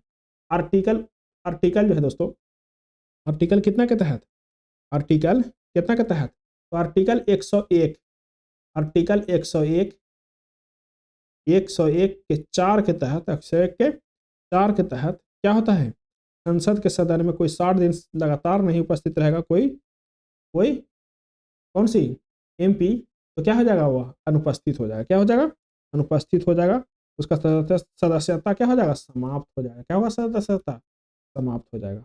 अच्छा, यही जो दोस्तों राज्य विधानमंडल में कौन सा अनुच्छेद में है, राज्य विधानमंडल में भी यही नियम है, लेकिन 190 के 4 में है, कौन सा 190 के 4 में है राज्य विधानमंडल में भी। ठीक है, चलिए क्वेश्चन नंबर देखिए 34 कह रहा होपेक्स सैन्य अभ्यास किस देश के मध्य संयुक्त आभास से हुआ है, तो भारत और किस देश के मध्य हुआ है होपेक्स, तो मिस्र के बीच हुआ है, भारत और किसके बीच, भारत और मिस्र के बीच हुआ है, भारत और मिस्र के बीच क्या हुआ है दोस्तों, होपेक्स सैन्य अभ्यास, ऑप्शन बी सही है, ऑप्शन बी सही है। ये कैप से कब हुआ दोस्तों, तो 21 से 26 जून 2024, 21 से 26 2024 में हुआ, कब हुआ, 21 से 26 2024 में हुआ। अच्छा, एक और होता है दोस्तों साइक्लोन संयुक्त अभ्यास, कौन होता है, साइक्लोन संयुक्त अभ्यास किसके साथ होता है, भारत और मिस्र के साथ होता है। क्वेश्चन नंबर देखिए 35 कह रहा है एशियाई शेरों के संरक्षण प्रयासों पर आधारित पुस्तक कॉल ऑफ द गिरी के लेखक कौन है, तो कॉल ऑफ द गिरी के जो लेखक है दोस्तों कौन है, कॉल ऑफ द गिरी के लेखक हैं परमिल नाथ नाविक, कौन है, परमिल नाथ वानी, कौन है, परमिल नाथ वानी जो है से लेखक हैं। क्वेश्चन नंबर 36 देखिए, क्वेश्चन नंबर 36 कह रहा है दोस्तों कि निम्नलिखित सागरों में से किसमें औसत लवणता अधिक होती है, देखिए सबसे ज्यादा लवणता दोस्तों होता है मृत सागर में, इसे जो ऑप्शन है उसमें से क्या है, सबसे ज्यादा लवणता मृत सागर में, किसमें है, मृत सागर में लवणता सबसे ज्यादा किसमें है, मृत सागर में है, ऑप्शन इसका डी सही है। कौन सा है? मृत सागर। विकल्पों के अनुसार पर दोस्तों, लेकिन वैश्विक स्तर पर सर्वाधिक लवणता जो है दोस्तों वॉन झील में, कौन झील में? वॉन झील में जो है, वॉन झील में सबसे अधिक विश्व स्तर पर लवणता कौन है? वॉन झील में। कौन झील में? वॉन झील में। उसका बाद दूसरा नंबर पे आता है मृत सागर, लेकिन इसमें मृत सागर पहला स्थान पे है ऑप्शन के अनुसार में। ऑप्शन इसका डी सही है, मृत सागर सबसे ज्यादा लवणता है। अच्छा ठीक है, वॉन झील जो है कौन देश में पड़ता है दोस्तों? तो तुर्की में पड़ता है। कौन देश में? तुर्की में पड़ता है वॉन झील। क्वेश्चन नंबर देखिए 37, क्वेश्चन नंबर 37 कह रहा है अकबर ने पंचमहल का निर्माण जो खंभे के लिए विख्यात है कहाँ स्थित है? तो अकबर का जो पंचमहल का निर्माण है दोस्तों वो कहाँ? फतेहपुर सीकरी में है। कहाँ है? फतेहपुर सीकरी में है। करवाया था, किसने करवाया था? अकबर ने। जो खंभे के लिए क्या है? विख्यात है। अकबर ने फतेहपुर सीकरी को राजधानी जो है दोस्तों, फतेहपुर सीकरी का राजधानी 1571 में किया, बनाया था। कब बनाया था? 1571 में बनाया था, फतेहपुर सीकरी का राजधानी बनाया था। क्वेश्चन नंबर देखिए दोस्तों, उच्चतम न्यायालय की व्यवस्था अनुसार निजी भवनों के ऊपर राष्ट्रीय ध्वज फहराने के तहत नागरिक का मौलिक अधिकार है दोस्तों। जैसे निजी भवन है, जैसे हमारा कोई सब प्राइवेट प्रॉपर्टी है, वहां पे राष्ट्रीय झंडे फहराने का जो अधिकार है संविधान के अनुच्छेद 19 के प्रथम के ए में दिया है दोस्तों। संविधान के अनुच्छेद 19 के प्रथम के ए में 2002 में पारित हुआ है दोस्तों। कब? 2002 में। कब? 2002 में। 2002 में इस मामले पर सुनवाई हुआ था दोस्तों नवीन जिंदल बनाम भारत संघ मामले से। कौन? नवीन जिंदल बनाम भारत संघ मामले से। नवीन जिंदल बनाम भारत संघ मामले से। क्वेश्चन नंबर देखिए 39, क्वेश्चन नंबर 39 कह रहा है दोस्तों कि G20 संगठन ने किस देश के अरबपति प्रस्ताव को स्वीकार किया है? तो दोस्तों ब्राजील देश है दोस्तों। कौन सा? ब्राजील देश अरबपति स्वीकार के लिए माना गया है। तो कौन सा? ब्राजील देश के। ऑप्शन इसका ये सही है। देखिए दोस्तों G20 में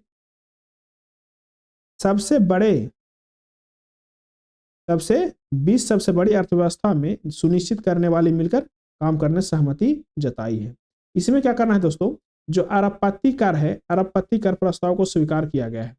मतलब कि अरबपति कर जो प्रस्ताव है उसको क्या किया गया है? स्वीकार किया गया है। यानी कि ऑप्शन इसका ये सही है। क्वेश्चन नंबर देखिए 40, क्वेश्चन नंबर 40 से दोस्तों लॉग से संबंधित है।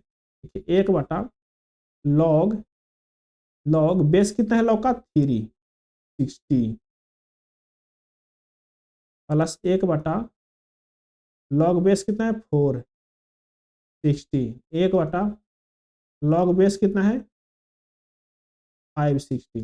देखिए दोस्तों जब हम लॉग को ऊपर ले जाते हैं तो ये रहता है क्या हो जाता है? बेस बन जाता है। तो ये हो जाएगा दोस्तों लॉग बेस कितना हो जाएगा? 63 हो जाएगा। ये कितना हो जाएगा दोस्तों? लॉग 60 हो जाएगा बेस, और कितना हो जाएगा? 4 हो जाएगा। ये कितना हो जाएगा? लॉग 60 बेस हो जाएगा, और कितना हो जाएगा? 5 हो जाएगा। अब जब बेस सेम होता है दोस्तों तो जब प्लस में रहता है वो क्या होता है? मल्टीप्लाई हो जाता है। बेस अगर जो सेम में है तो प्लस में है तो क्या हो जाएगा? मल्टीप्लाई हो जाएगा। 3 गुने 4 गुने 5 कितना हो जाएगा? 4 12 5 60। तो लॉग 60 और क्या हो जाएगा? इसका बेस भी क्या हो जाएगा? 60। तो दोनों से क्या हो जाएगा? 1 हो जाएगा। देखिए लॉग 10 का 10 क्या होता है? 1 होता है। ऑप्शन 1 से। क्वेश्चन नंबर 41 देखिए कह रहा है कि एक लड़की की ऊंचाई कितना है? 90 सेंटीमीटर है। एक लैंप पोस्ट से 1.2 मीटर पर सेकंड की गति से चली। वह लैंप भूमि से 3.6 मीटर की ऊंचाई तक है। लैंप भूमि से कितना है? इतना मीटर ऊंचाई तक है। तो 4 सेकंड पश्चात उसकी छाया की लंबाई क्या होगा? देखिए दोस्तों जब लड़की चलेगी 4 सेकंड तो 4 सेकंड में तो कुछ दूरी तय करेगी। कहेगी कुछ स्पीड से चल रही है, कुछ स्पीड से चल रही है, तो क्या करेगी? कुछ दूरी तो जरूर तय करेगी। तो देखिए हम इसको क्या करेंगे? एक लैंप बनाएंगे, एक लैंप स्टिक बनाएंगे। उसके बाद हमको इसको क्या करेंगे? सोल्व करेंगे। चलिए जो लैंप है ना दोस्तों, लैंप वाला का हाइट कितना है? तो 3.6 मीटर मान लेते हैं। कितना है? 3.6 मीटर दिया हुआ है। चलिए अब कह रहा है कि एक लड़की है, वो लड़की क्या कर रही है कि यहाँ से चल रही है, यहाँ से चल रही है 1.2 मीटर पर सेकंड से चल रही है, और 4 सेकंड चली। तो 4 सेकंड में कितना दूरी तय कर ली? तो हो जाएगा 4 दूना 8, 4 दूना 8 इनकी 4.8 मीटर। यानी कि दोस्तों लड़की जो 4.8 मीटर पहुंच गई यहाँ से। कितना मीटर हो गया? 4.8 मीटर हो गया। अब लड़की यहाँ पे खड़ी हो गई, लड़की यहाँ पे खड़ी हो गई। लड़की की जो हाइट है दोस्तों 90 सेंटीमीटर, कितना है 90 सेंटीमीटर। इसको मीटर में कन्वर्ट करेंगे तो कितना 0.9 मीटर, यानी कि 0.9 मीटर। अच्छा ठीक है, लड़की तो यहाँ पे खड़ी हो गई, लड़की यहाँ पे क्या हो गई, खड़ी हो गई। अच्छा इसका परछाई किधर बनेगा, इस टाइप इधर बनेगा, इस साइड बनेगा। कितना लंबा परछाई बनेगा दोस्तों, तो इसको देखते हैं। एक क्या बनाएंगे हम, त्रिभुज बनाएंगे। क्या बनाते हैं, त्रिभुज बनाते हैं, त्रिभुज बनाते हैं। तो बड़ा वाला त्रिभुज और छोटा वाला त्रिभुज क्या है, एक समरूप त्रिभुज हो गया। दोनों क्या हो गया, समरूप त्रिभुज हो गया। इसलिए दोस्तों क्या करेंगे हम, कौन सा लंबाई निकालना है, ई वाला एक्स निकालना है। तो हम क्या करेंगे कि 3.6 इसको क्या करते हैं, a c b d d e. अब क्या करेंगे दोस्तों, जब त्रिभुज क्या हो जाता है, समरूप हो जाता है, तो क्या होता है, उसका भुजा क्या होता है, उसका भुजा बराबर होता है। क्या होता है, उसका भुजा बराबर होता है। यानी कि ए बी बराबर ए बी बटा डी ई बराबर क्या होगा दोस्तों, बी सी बटा बी सी बटा बी सी बटा डी सी, बी सी बटा डी सी। ये भी कितना है दोस्तों, ये भी 3.6 है। डी कितना है दोस्तों, 0.9 है, 0.9 है। डी कितना है, 0.9 है। ठीक है, बी सी कितना है दोस्तों, तो बी सी है आपको 4.8 प्लस एक्स है। और डी कितना है दोस्तों, डी है एक्स। कितना है डी, डी तो एक्स है। इसी प्रकार से आप क्या कीजिएगा, इसको काटिएगा, क्या बार में काटिएगा, 4 बार में काटिएगा। यहाँ पे 4x बराबर 4.8 प्लस एक्स। ठीक है, इसको यहाँ पे भेजिएगा तो क्या हो जाएगा, 3x हो जाएगा। 3x बराबर 4.8 होगा, 3x बराबर क्या 4.8 होगा। तो x बराबर क्या हो जाएगा दोस्तों, x बराबर 1.6 हो जाएगा। क्या होगा, x बराबर 1.6 मीटर। यानी कि यहाँ से यहाँ तक की दूरी क्या होगा, 1.6 मीटर होगा। क्वेश्चन नंबर 42 देखिए। क्वेश्चन नंबर 42 कह रहा है, यदि साइन स्क्वायर थीटा बटा tan square theta minus sign square theta बराबर 5। ठीक है, अब दे रहा है दोस्तों कि 24 sine square theta minus 15 sec square theta बटा 6 cosec square theta minus cot square theta. कैसे निकालेंगे, पहले इसको से एक और निकालते हैं दोस्तों, साइन कॉस सेक जो भी निकल जाए उसको निकालेंगे। पहले कैसे निकालेंगे, देखिए साइन tan को क्या लिख सकते हैं दोस्तों, tan को लिख सकते हैं, यहाँ पे लिखेंगे साइन स्क्वायर थीटा। tan को क्या लिख सकते हैं, साइन स्क्वायर थीटा बटा cos square minus sign square theta. ठीक है, लिख सकते हैं ना। अच्छा बराबर 5 है, इसको कीजिए, इससे क्या लीजिए, साइन ऊपर साइन स्क्वायर थीटा बटा में लीजिए साइन स्क्वायर थीटा, कॉमन ले लीजिए, कॉमन ले लीजिए। यहाँ देखिए सेक स्क्वायर थीटा माइनस 1 हो जाएगा, कॉमन लेंगे साइन तो हो जाएगा ना, बराबर 5। इसको से इसको काट दीजिए, 1 बटा सेक स्क्वायर थीटा माइनस 1 बराबर क्या 5। ये जब ऊपर जाएगा दोस्तों तो क्या हो जाएगा, क्या होगा, ये जब घटेगा तो क्या हो जाएगा, tan स्क्वायर थीटा। क्या होगा, tan स्क्वायर थीटा। ऊपर जाएगा तो क्या हो जाएगा, कॉट स्क्वायर थीटा बराबर 5। तो थीटा बराबर क्या होगा दोस्तों, कॉट थीटा बराबर √5। क्या हो जाएगा, √5। कॉट थीटा बराबर क्या हो जाएगा, √5। अच्छा कॉट बराबर क्या होता है, आधार बटा लंब होता है। क्या होता है, आधार बटा लंब होता है। तो आधार √5 और लंब कितना हो जाएगा, 1 हो जाएगा। अच्छा आप एक त्रिभुज बनाइए, उस त्रिभुज में आधार कर दीजिए √5, आधार कितना कीजिए √5 और लंब कितना कीजिए 1। यही कितना होगा दोस्तों, तो ये हो जाएगा दोस्तों √6। कितना हो जाएगा, √6। अच्छा आपको आधार आ गया, लंब आ गया, कर्ण आ गया, कहानी खत्म। अब यहाँ पे बनाइए, अब यहाँ पे क्या कीजिए, यहाँ पे मान पुट कीजिए, यहाँ पे मान पुट कीजिए, आपको आंसर आ जाएगा। देखिए मान पुट कर रहे हैं, क्या है 24। तो 24 गुने साइन क्या होता है, लंब बटा कर्ण होता है। क्या होता है, लंब बटा कर्ण। लंब कितना है 1 है, कर्ण कितना है दोस्तों √6 के स्क्वायर। क्या है, √6 के स्क्वायर माइनस 15 इंटू सेक क्या होता है दोस्तों, सेक क्या होता है, कॉस का उल्टा सेक होता है। कॉस का उल्टा क्या होता है, कॉस का उल्टा क्या होता है, सेक होता है। तो जब कॉस का उल्टा सेक होता है तो सेक कॉस क्या होता है, आधार बटा कर्ण होता है। और इसका क्या होगा, कर्ण बटा आधार होगा। क्या होगा, कर्ण बटा आधार होगा।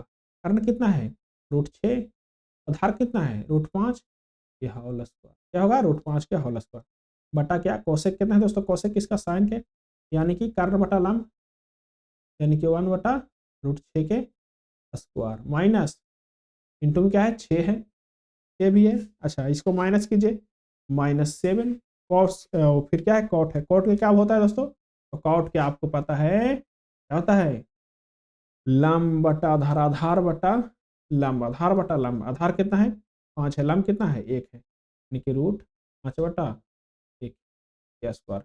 तो आप सोल्व कीजिएगा दोस्तों, आप इसको सोल्व कीजिएगा, सारा पुट कर दिए हैं, जैसे ही आप इसको सोल्व कीजिएगा आपको आंसर आ जाएगा -14, यानी कि ऑप्शन डी आंसर आ जाएगा। कौन आएगा, ऑप्शन डी आंसर आएगा दोस्तों, आप ऑप्शन डी आंसर आएगा आपको। चलिए क्वेश्चन नंबर देखिए, क्वेश्चन नंबर 43, क्वेश्चन नंबर 43 कह रहा है दोस्तों कि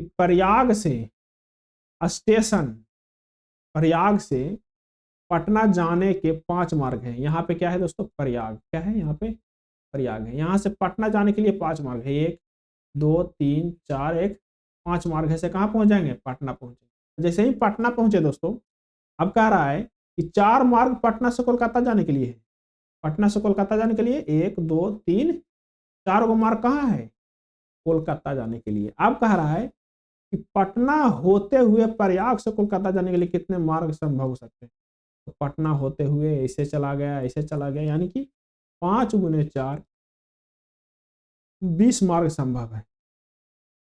ऑप्शन इसका ए सही है। चलिए क्वेश्चन नंबर देखिए दोस्तों, क्वेश्चन नंबर 44, क्वेश्चन नंबर 44 क्या कह रहा है इसके बारे में देखिए। क्वेश्चन नंबर 44 देखिए, क्वेश्चन नंबर 44 क्या कह रहा है। क्वेश्चन नंबर 44 आपको कह रहा है दोस्तों, क्वेश्चन नंबर 44 आपको कह रहा है कि x/5, क्या कह रहा है x/5, x/5 x x/3 2x/3 x/4 2x/5 और 3x/। माध्यिका कितना है दोस्तों, माध्यिका कितना है, माध्यिका 4 हो, तथा x जो है दोस्तों 0 से छोटा नहीं है। x का मान क्या होगा, x का मान क्या होगा। देखिए आपको माध्यिका जो पता है दोस्तों कि हम लोग क्या कैसे निकालते हैं माध्यिका, तो माध्यिका एक सीरीज में निकालेंगे, लगाएंगे पहले इसको घटते या बढ़ते क्रम में। जब इसको घटते या बढ़ते क्रम में जब हम सजाएंगे तो कैसे सजाएंगे, सबसे छोटा कौन है x/5, उसके बाद कौन है x/3, x/4 है, x/4 है, उसके बाद क्या है x/3 है, उसके बाद क्या है दोस्तों 2x/5 है, उसके बाद क्या है 3x/5 है, उसके बाद क्या है 2x/3 है, उसके बाद क्या है x है। देखिए अब कितना पद है, एक इधर से काटेंगे, एक इधर से काटेंगे, एक इधर से काटेंगे, एक इधर से काटेंगे, एक इधर से काटेंगे, एक इधर से काटेंगे, यानी कि माध्यिका जो है वो माध्यिका कितना निकल गया 2x/5 निकल गया माध्यिका। लेकिन इसमें माध्यिका दे रखा है कितना 4, क्या दे रखा है 4, तो x बराबर क्या हो जाएगा, इसको काटिए क्या बार में कटेगा 2 बार में, यानी कि x बराबर 10 इसका आंसर है। x बराबर कितना 10 इसका आंसर है, x बराबर कहानी खत्म। अब देखिए 13 क्रमागत पूर्ण संख्याओं का योग, 13 क्रमागत पूर्ण संख्याओं का योग कितना दिया हुआ है, 13 क्रमागत पूर्ण संख्याओं का योग दे रखा है आपको दोस्तों, कितना दे रखा है 13 क्रमागत पूर्ण संख्याओं का योग 1339, कितना दे रखा है 1339, 13 क्रमागत पूर्ण संख्याओं का योग दे रखा है 1339, कितना दे रखा है 1339, 13 क्रमागत पूर्ण संख्याओं का योग 1339। इन संख्याओं में से क्या करना है, इन संख्याओं में से कि आभास संख्या को निकालना है, क्या निकालना है, इन संख्याओं में से आभास संख्याओं का योग कितना होगा। अगर जो योग दे रखा है दोस्तों 13 संख्या का, 13 संख्या का योग दे रखा है कितना, योग 1339, इसका औसत क्या होगा दोस्तों, इसका औसत होगा 1339 बटा 13, यही ना औसत होगा, एक एकम एक 3 13, यानी कि 13 जो है इसका औसत होगा, कितना होगा इसका औसत, औसत क्या होगा, औसत होगा इसका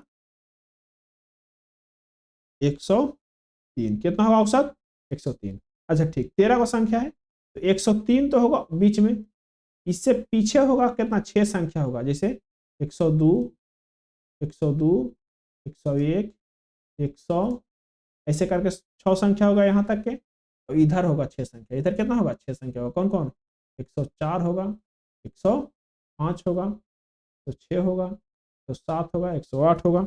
इसी प्रकार से होगा दोस्तों 97, 98, 99, 100, इधर होगा आपको 180। ठीक है। अब इसमें से आपको अभाज्य संख्या निकालना है। इसमें से क्या निकालना है आपको? अभाज्य संख्या निकालना है। तो पहले 97 निकलेगा अभाज्य संख्या, उसके बाद 101 निकलेगा अभाज्य संख्या, और निकलेगा 101 निकलेगा अभाज्य संख्या, उसके बाद 103 निकलेगा अभाज्य संख्या, उसके बाद 107 निकलेगा अभाज्य संख्या, उसके बाद 109 निकलेगा अभाज्य संख्या। सबको जोड़ेंगे दोस्तों तो क्या हो जाएगा? 500, क्या हो जाएगा? 517 हो जाएगा अभाज्य संख्याओं का योग।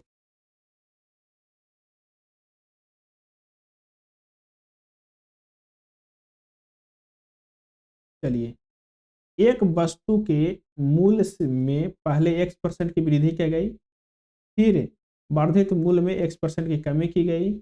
यदि वस्तु के अंकित मूल्य कितना है? अंतिम मूल्य 10x है, उस वस्तु का वास्तविक मूल्य क्या होगा?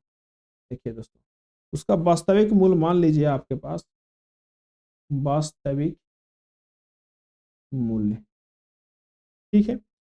वास्तविक मूल्य का क्या किया गया? पहले x% वृद्धि किया गया, यानी कि 100 + x किया गया, परसेंटेज के लिए बटा में 100, ठीक है। अब क्या किया गया? खेलते खेलते उसको कहा कि नहीं भाई आओ इसको क्या कर दिया जाए, ये x% कमी करो, इसमें से क्या करो, 100 में से x% कमी कर दो। कोई दिक्कत नहीं, कमी भी हो गया। अब फाइनल जो है 10x आया। फाइनल कितना आ गया? 10x आ गया, ठीक है। जैसे ही इसको सोल्व करेंगे दोस्तों तो ये माइनस में क्या हो जाएगा? 100 का स्क्वायर माइनस x का स्क्वायर बटा 100 का स्क्वायर। कहा है ये कौन सा मूल्य है? वास्तविक मूल्य। कौन सा है? वास्तविक मूल्य। गुना में है ना, गुना में है। यहाँ पे क्या हो जाएगा? यहाँ पे क्या हो जाएगा? 10x, ठीक है।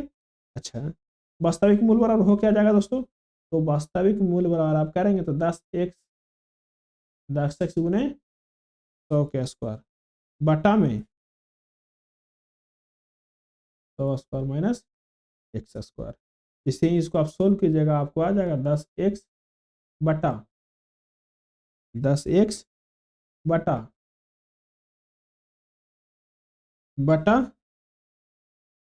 1 माइनस x बटा 100 के। ऑप्शन कौन सा सही है? ऑप्शन इसका 10x बटा 1 माइनस 100x के होल स्क्वायर, ऑप्शन सी सही है। चलिए क्वेश्चन नंबर देखिए 47। क्वेश्चन नंबर 47 कह रहा है कि एक लंबवृत्तीय बेलन की वक्र पृष्ठ का क्षेत्रफल इतना है तो उसकी आधार की त्रिज्या इतना है, तो बेलन का आयतन क्या होगा? देखिए दोस्तों, बेलन के वक्र पृष्ठ का क्षेत्रफल क्या होता है? पाई 2 पाई r एच होता है बेलन के वक्र पृष्ठ का क्षेत्रफल। त्रिज्या आपको दे रखा है तो इससे क्या निकल जाएगा? हाइट निकल जाएगा। कैसे निकलेगा? कितना है? 1320 है। अच्छा, दो हमको पता है, पाई का मान 22/7 है, आर का मान कितना है? 10/10.5 है सेंटीमीटर में। अच्छा ठीक है, कोई दिक्कत नहीं है। अच्छा, ऊंचाई हमको पता नहीं है, एच कितना बराबर क्या हो जाएगा? 1320 हो जाएगा। तो एच बराबर क्या हो जाएगा दोस्तों? एच बराबर हो जाएगा 1320, 1320 गुने 7 बट्टा में क्या होगा दोस्तों? 2 गुने 22 गुने 10.5, 10.5। एच बराबर क्या होगा दोस्तों? एच बराबर फाइनल 20 आ जाएगा। अच्छा, इसका फार्मूला क्या होता है आयतन का? तो आयतन का होता है पाई r स्क्वायर। सबके मान पुट कर देंगे, आपका आंसर आ जाएगा। कितना आंसर आएगा? जैसे ही आप मान पुट करेंगे तो आपको आ जाएगा ऑप्शन सी सही है। पाई का मान 22/7 कीजिएगा, आर का मान इतना कीजिएगा और एच का मान करते ही आपको आ जाएगा। चलिए क्वेश्चन नंबर देखिए 48। क्वेश्चन नंबर 48 कर रहा है सिरप प्लस एम्प्लीफिकेशन तकनीक सामान्यतः किसके लिए उपयोग किया जाता है? तो जो है दोस्तों, इसका जो उपयोग करते हैं हम लोग अल्ट्रासाउंड लेजर की शक्ति को बढ़ाने के लिए। किसका? अल्ट्रासाउंड लेजर की शक्ति को बढ़ाने के लिए। क्वेश्चन नंबर 49 देखिए, कह रहा है कि नासा और किस देश के अंतरिक्ष एजेंसी ने मिलकर दुनिया का पहला लकड़ी का उपग्रह लॉन्च किया है? तो जापान का जाक्सा मिलकर के किया है दोस्तों। कौन? जापान का जाक्सा मिलकर के। क्वेश्चन नंबर देखिए 50, कह रहा है कि जिस क्षेत्र में डीडीटी का व्यापक उपयोग किया जाता है वहां पक्षियों की जनसंख्या तीव्र से गिरावट क्यों आती है? क्योंकि दोस्तों उसके पक्षियों की जनसंख्या अंडे फूट जाते हैं। क्या होते हैं? अंडे फूट जाते हैं। चलिए चलिए क्वेश्चन नंबर देखिए 51। क्वेश्चन नंबर 51 कह रहा है दोस्तों कि R8 एच एस का मतलब है कि एस आर का पिता है, एस का है, एस का पिता आर है, ठीक है। 7 का मतलब है एस की बहन आर है, 6 का बहन है एस का भाई आर है, और 2 का बहन है मतलब है कि एस की पत्नी है। अच्छा, आप कह रहा है कि निम्नलिखित में से कौन सा व्यंजन में एक्स वाई का, ऑप्शन सी सही है दोस्तों, एक्स टू एम, यानी कि एक्स की पत्नी कौन है, एक्स की पत्नी एम हो गया, एक्स की पत्नी एम हो गया। अब कह रहा है कि एक्स एम एट वाई, यानी कि एक्स की पत्नी एम है, और एम एम का पिता कौन है, एम का पिता वाई है, एम का पिता कौन है, वाई है, यानी कि ऑप्शन ऑप्शन कौन है, ऑप्शन इसका सी सही है। क्वेश्चन नंबर देखिए 52, क्वेश्चन नंबर 52 कह रहा है कि दिए गए त्रिभुज में आकृतियों की संख्या देखिए। तो आकृति में त्रिभुज कितना है दोस्तों, एगो एक त्रिभुज है, एगो एक 3 गो त्रिभुज, एगो बड़ा वाला 3 त्रिभुज, 4 5 6 7 8 9 10 11, और एक बड़ा वाला 12 और 13 त्रिभुज है दोस्तों। इसमें कितना त्रिभुज है, काउंट कर लीजिए आप। तो हमको तो 13 त्रिभुज ही दिखा, और 13 त्रिभुज ही है इसमें, 13 त्रिभुज ही है इसमें, ऑप्शन इसका सी सही है। चलिए क्वेश्चन नंबर देखिए, क्वेश्चन नंबर 53, क्वेश्चन नंबर 53 का रहा है किसी विशिष्ट कुट भाषा में इसको ऐसे लिखा जाता है, इसको ऐसे रूप में लिखा जाता है, तो उसी भाषा में इसको कैसे लिखा जाएगा, देखिए कैसे लिखा गया, कैसे लिखा गया दोस्तों, लिखा गया MORBID, क्या लिखा जा रहा है, तो THGMID लिखा जा रहा है, ठीक है, डी लिखा जा रहा है। कैसे लिखा जा रहा है दोस्तों, ओ में से ओ कितना है, 15 नंबर है, ओ कितना है 15 नंबर है, इसमें +5 किया है, कितना 20 नंबर लिखा है। एम कितना है, एम कहेंगे सर कि 13 नंबर है, इसमें से -5 किया है, तो यानी कि 8 लिखा है। बी कितना है, 2 नंबर है, 2 में +5 किया तो 7 हो गया। आर कितना है, तो आर है, आप कहेंगे सर आर 18 है, तो इसमें से 5 किया तो 13 हो गया। इसी प्रकार से दोस्तों 5 इसमें कम किया, 5 इसमें प्लस किया। अब देखिए अब यहाँ हो जाएगा OBTAIN, ठीक है, ओ 15 है, इसमें से क्या करना है, 5 कम करना है, क्या करना है, 5 कम करना है, तो क्या हो जाएगा दोस्तों, यहाँ पे जे होगा, क्या होगा, यहाँ पे जे होगा। बी 2 है, तो इसमें 5 जोड़ना है, तो यहाँ पे क्या हो जाएगा, यहाँ पे जी होगा, क्या होगा, यहाँ पे जी। तो जी जे कौन सा है, ऑप्शन डी में, जी जे कौन सा ऑप्शन, डी में, 53 का कौन सा ऑप्शन, डी से ही है। चलिए क्वेश्चन नंबर देखिए, क्वेश्चन नंबर देखिए 54, क्वेश्चन नंबर 54 कह रहा है दोस्तों, शहर एक्स में हानिकारक ऑटोमोबाइल विसर्जन की वजह से प्रदूषण में अधिकतम स्तर ऊंचाई है।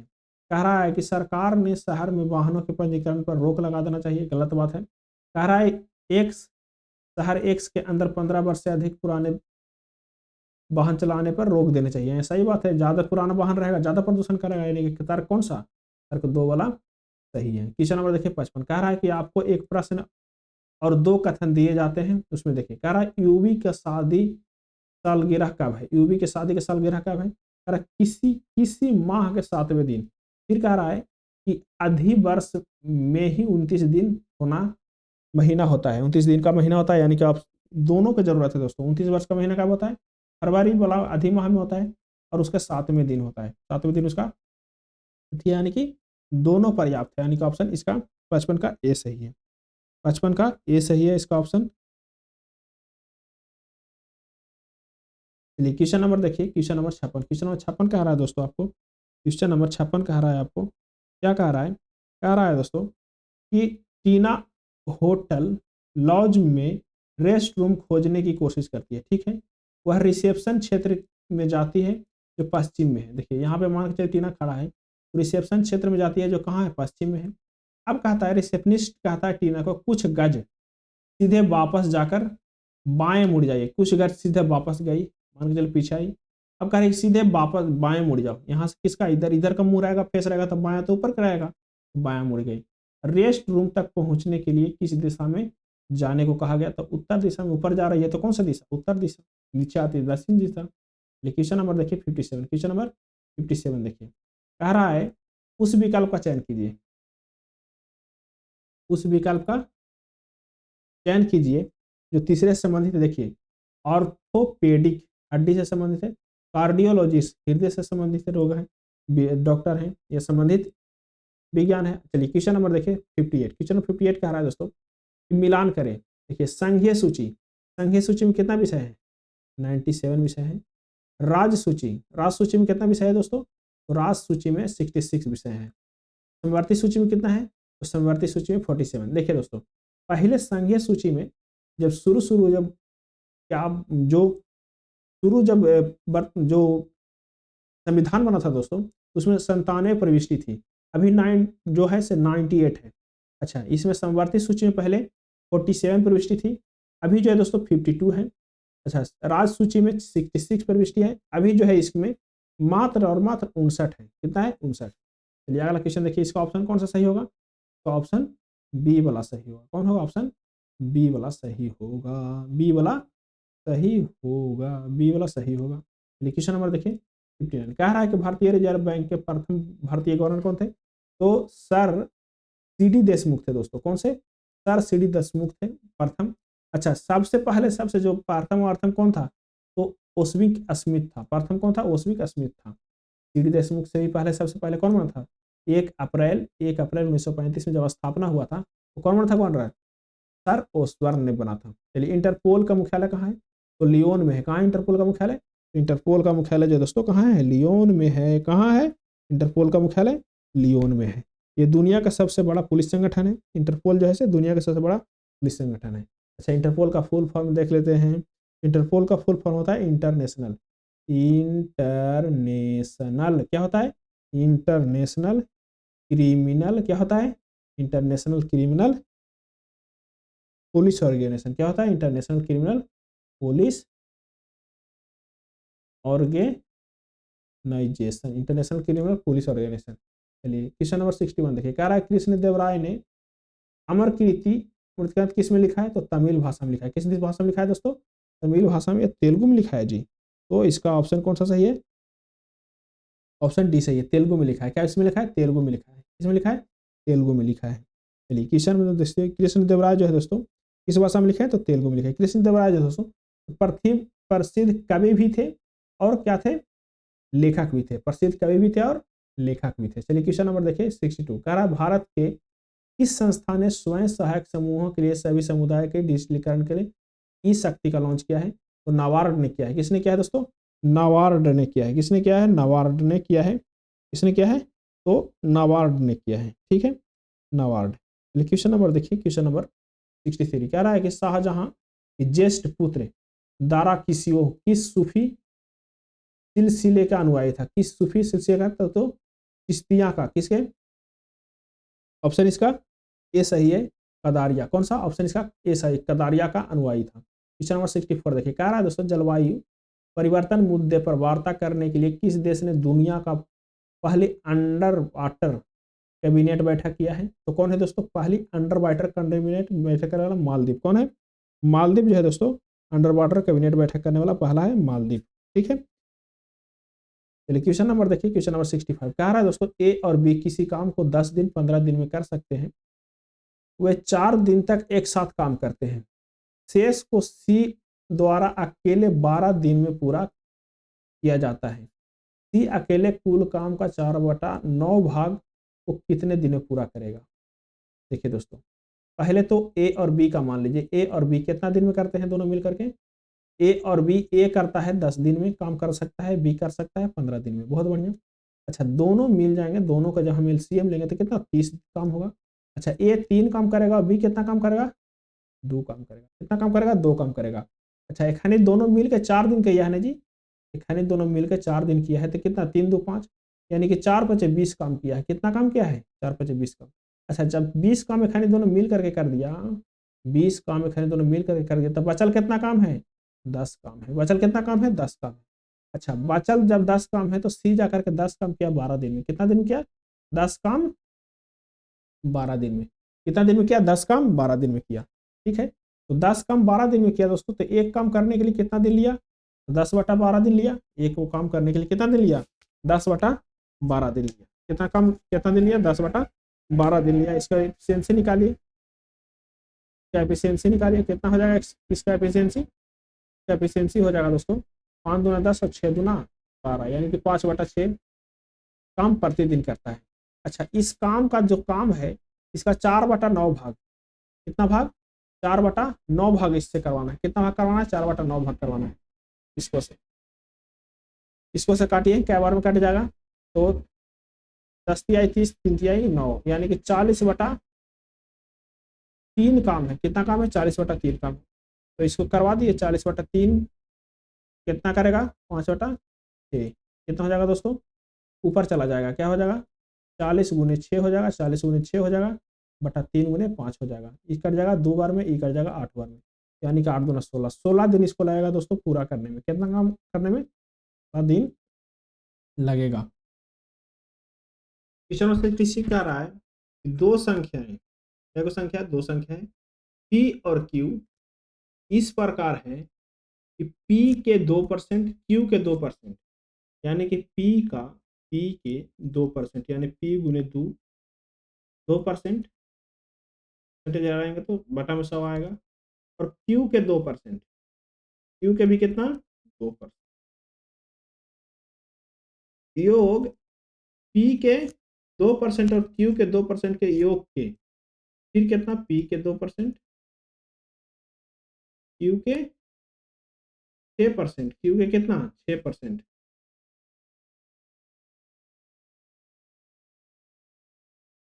योग के 2/3 है, यानी कि 2/2 है। ठीक है। अच्छा, इस इतना है, इतना तो क्वेश्चन में दिया है। तो P और Q का मान निकालिए, पहले P और Q का मान निकालिए, उसके बाद हम लोग देखेंगे। P और Q का मान निकालिए पहले।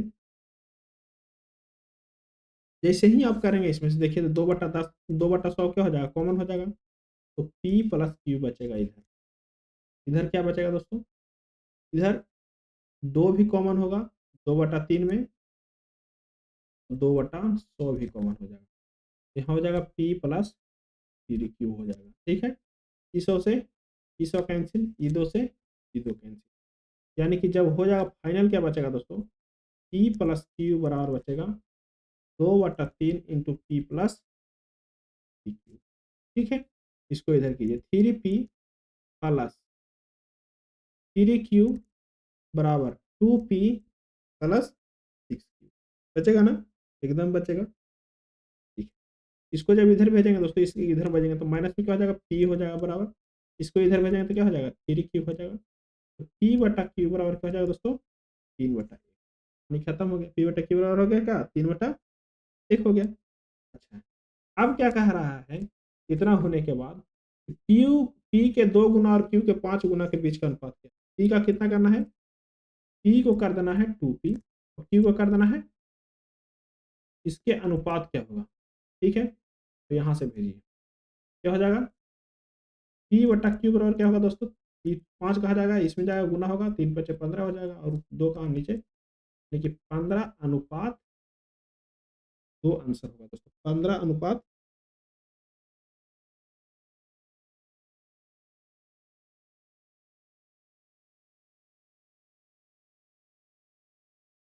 Q के 5 हो जाएगा। अच्छा, इसमें भी गुना करना पड़ेगा ना? इसमें भी गुना करना पड़ेगा। 3 × 2 गुने 5, तो क्या हो जाएगा? 3 × 6 अनुपात, 3 × 6 अनुपात, 6 अनुपात। ठीक है। ऑप्शन कौन सा सही है? ऑप्शन इसका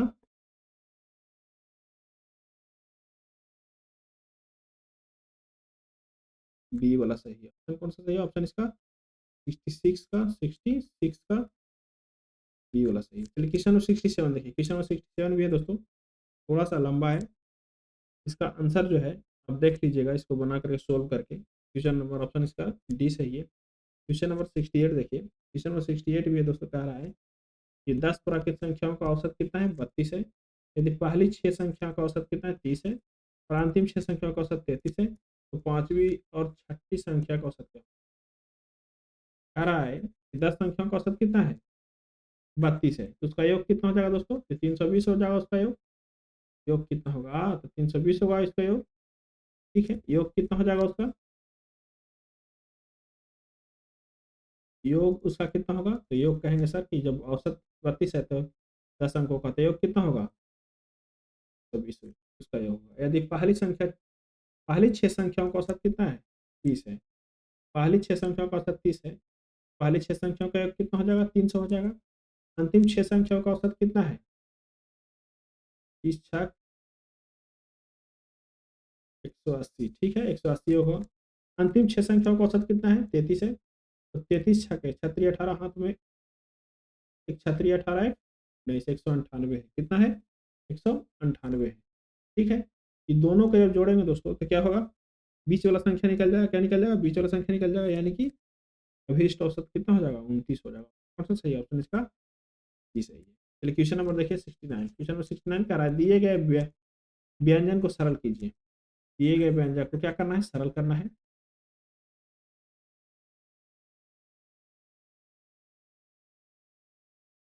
रूट 1008 भागा रूट 448 गुने रूट 0.16, इसको हम क्या लिख सकते हैं, रूट 1008 को क्या लिख सकते हैं हम, को हम लिख सकते हैं दोस्तों 12√7, इसको हम लिख सकते हैं दोस्तों 8√7, इसको हम लिख सकते हैं 0.4, बाहर निकल जाएगा रूट में से 0.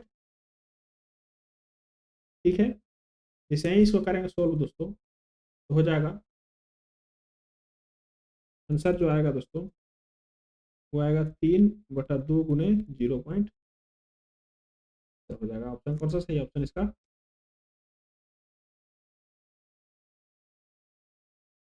जैसे ही कटेगा तो कितना 0.2 हो जाएगा, तो 0.6 आंसर होगा ऑप्शन इसका ये सही। चलिए रहने देते हैं यहीं तक दोस्तों, थोड़ा सा टेक्निकल प्रॉब्लम हो रहा है लैपटॉप में, तो मिलते हैं अगले वीडियो के साथ।